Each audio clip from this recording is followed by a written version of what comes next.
बड़ी खबर, दिग्विजय सिंह भी कांग्रेस अध्यक्ष पद के चुनाव की उम्मीदवारी में सामने आ चुके हैं। उन्होंने खुद इस उम्मीदवारी की मोहर लगाई और अब से थोड़ी देर पहले दिग्विजय सिंह ने खुद इस बात का ऐलान किया। पर्चा भरने के लिए दिग्विजय सिंह नामांकन पत्र ले चुके हैं और इसके साथ ही अब खबर यह है कि अशोक गहलोत को सोनिया गांधी से मिलने का अब तक वक्त नहीं मिला है। सोनिया गांधी से मिलने कल ही दिल्ली पहुंचे हैं अशोक गहलोत, अब तक मुलाकात नहीं हो पाई है।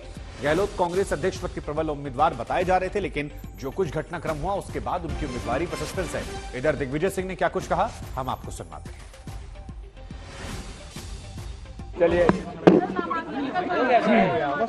मैं आज अपना नामांकन फॉर्म लेने आया हूं और संभवतः कल भरूंगा। धन्यवाद।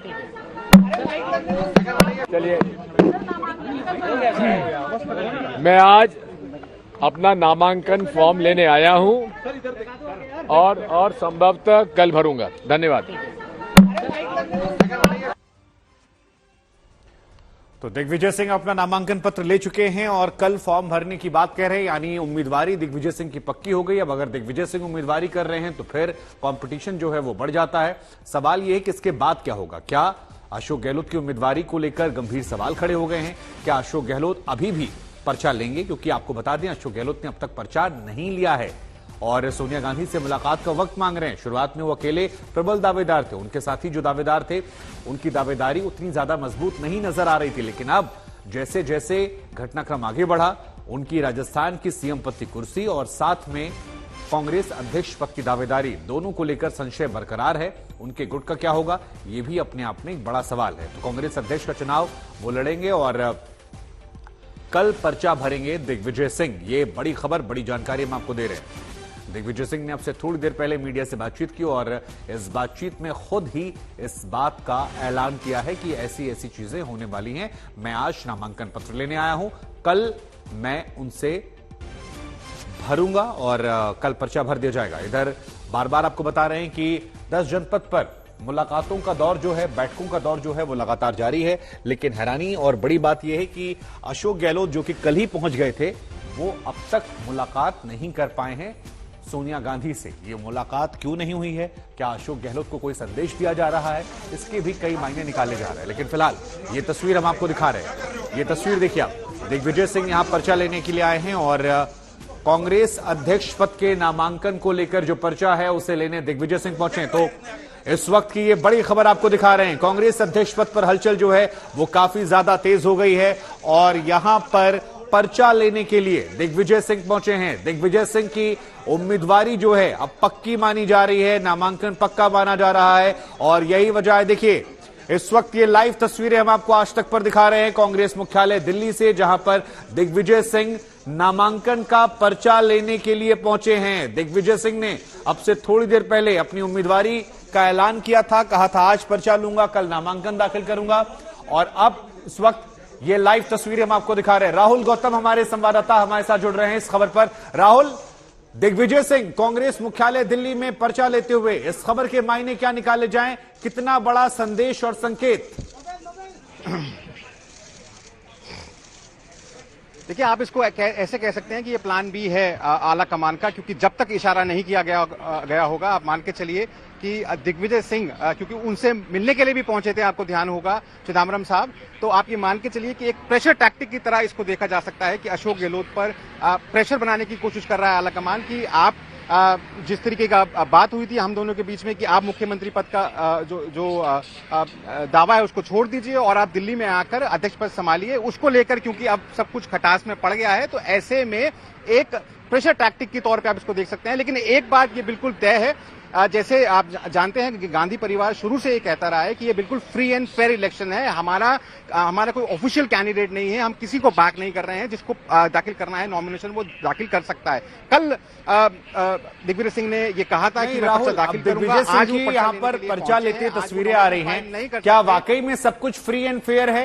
बिना आला कमान के आदेश के वो पर्चा लेने जा सकते हैं, या अशोक गहलोत जिनके नाम की प्रबल दावेदारी थी अब तक उन्होंने पर्चा नहीं लिया है, वो इंतजार कर रहे हैं कि सोनिया गांधी से मुलाकात हो जाए? तो क्या ये सब कुछ फ्री एंड फेयर है, या जो आप कह रहे थे कि ये प्लान बी का हिस्सा है जहां पर दबाव वाली टैक्टिक्स को अपनाया जा रहा है दिग्विजय सिंह जैसे सीनियर नेता को आगे करके?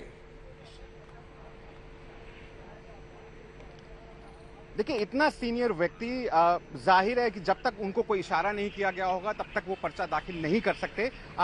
और आपको ध्यान होगा, जब शशि थरूर ने ये कहा था कि मैं इलेक्शन लड़ूंगा तो वो 10 जनपद पर पहुंचे, तो उन्होंने सोनिया गांधी से मुलाकात की थी। उसके बाद जब अशोक गहलोत का नाम चलने लगा तो वो 10 जनपद गए, उन्होंने ब्लेसिंग्स ली 10 जनपद की। तो आप ये मान के चलिए कि जाहिर है इसमें कहीं ना कहीं ये प्लान बी का हिस्सा हो सकता है, जिसमें ये कोशिश की जा रही है कि किसी भी प्रकार से जो इनिशियल आइडिया था कि अध्यक्ष पद संभाले अशोक गहलोत और मुख्यमंत्री बने कोई और, उसी पर काम किया जा रहा है। देखिए, जयपुर में जो घटा उसके बाद से सब कुछ कांग्रेस पार्टी में बदल चुका है, क्योंकि आला कमान ये कहा जा रहा है कि बहुत ज्यादा आहत है, गुस्से में भी है, क्योंकि जिस तरीके से वहां पर सीएलपी मीट का बॉयकॉट किया गया। और अगर आपने वो 9 पन्नों की रिपोर्ट को, अगर आप जो कंटेंट्स मीडिया में लीक हुए, में साफ तौर पर डायरेक्टली तो इंडायरेक्ट नहीं किया है अशोक गहलोत को, लेकिन ये कहा गया है कि उनको जानकारी थी, उनसे पूछकर ये CLP. Well, the timing is between 11 and 3. 11 and 3. Sir, is it a tri-cornered contest or a two-cornered contest now? Are you going to fight Ashok Gehlot? Wait till 4th, the date of withdrawal. Many people are saying you're going to withdraw your nominations before the date of withdrawal. You will come to know. Is it just a posturing? Sir, is it just a posturing? क्या सिर्फ ये दिखावे के लिए आप कर रहे हैं? पार्टी में Why don't you take me seriously? Sir, आपका सीरियस उम्मीदवार है कि नहीं? दिग्विजय सिंह तो देखिए, 2-3 सवाल यहां पर आज तक के संवाददाता मौसमी सिंह ने उनसे पूछे। पहला सवाल पूछा कि सर, क्या आप नॉमिनेशन फॉर्म वापस लेंगे? उन्होंने ये नहीं कहा कि मैं वापस नहीं लूंगा, उन्होंने कहा कि इंतजार कीजिए। दूसरा सवाल जो मौसमी ने महत्वपूर्ण पूछा वो ये था कि क्या ये सब कुछ दिखावे के लिए हो रहा है? इस पर उनका जवाब भी गोल मटोल था, यानी कुल मिलाकर स्पष्ट रूप से बातें नहीं आ रही हैं। और बड़ी बात यह है कि लगातार ये खबरें चल रही हैं कि अशोक गहलोत पर दबाव बनाने के लिए ये प्लान बी का हिस्सा है। राहुल अगर हमारे साथ बने हुए हैं तो राहुल, जो बातें हम और आप कर रहे थे, मौसमी के सवाल और दिग्विजय सिंह के जवाब से उसके संकेत निकल कर आ रहे हैं कि ये प्लान बी प्रेशर टैक्टिक्स का हिस्सा है। दिग्विजय सिंह खुद श्योर नहीं है कि वो नामांकन वापस लेंगे या नहीं लेंगे। देखिए, बिल्कुल मौसमी जो हमारे सहयोगी उन्होंने सवाल पूछे, और अगर आप ध्यान से उन सवालों का जो जवाब है वो सुने तो उन्होंने 19 अक्टूबर के बारे में कुछ नहीं कहा। उन्होंने कहा कि 4 तारीख तक का इंतजार करिए। यानी आप ये जैसे उन्होंने खुद कहा कि आप मेरे को सीरियसली लीजिए और इंतजार करिए कि कौन विड्रॉ करता है। तो आप ये देख के मान के चलिए कि ये पॉस्चरिंग है। जैसे सवाल भी पूछा गया उनसे, कुल मिलाकर कि कॉर्नर किया जाए, उनको अशोक गहलोत के ऊपर ये दबाव बनाया जाए कि देखिए, अगर आप नहीं तो कोई और सही, लेकिन अध्यक्ष तो, क्योंकि चुनाव अब चल रहा है, पार्टी को अध्यक्ष चुनना ही चुनना है। और अगर ऐसा नहीं होता है, अगर आप बात नहीं, देखिए मैं आपको छोटी सी जानकारी और दे दूं, सोनिया गांधी से जिस मुलाकात के बारे में बात चल रही थी कल रात से, उस मुलाकात से पहले यहां पर मुकुल वासनिक पहुंचे थे, और ठीक उसी समय पी चिदम्बरम पहुंचे थे दिग्विजय सिंह के घर पे।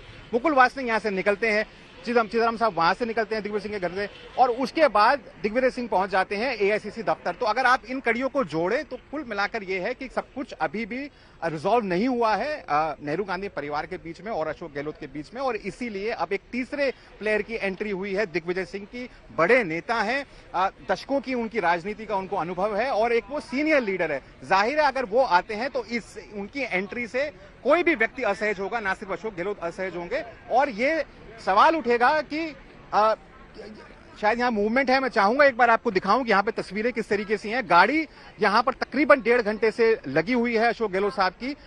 10 जनपद पर उनको जाना है। सुबह कहा जा रहा था कि 11 से 12 के बीच में मुलाकात कर सकते हैं। अब फिर दोबारा से यहाँ पर सब कुछ अलर्ट मोड में आ गया है, आप देख सकते हैं। तो शायद अब यहां से थोड़ी देर में अशोक गहलोत यहां से निकल सकते हैं और मुलाकात करने के लिए जा सकते हैं। तो कुल मिलाकर एक्टिविटीज जो है वो बढ़ती जा रही हैं।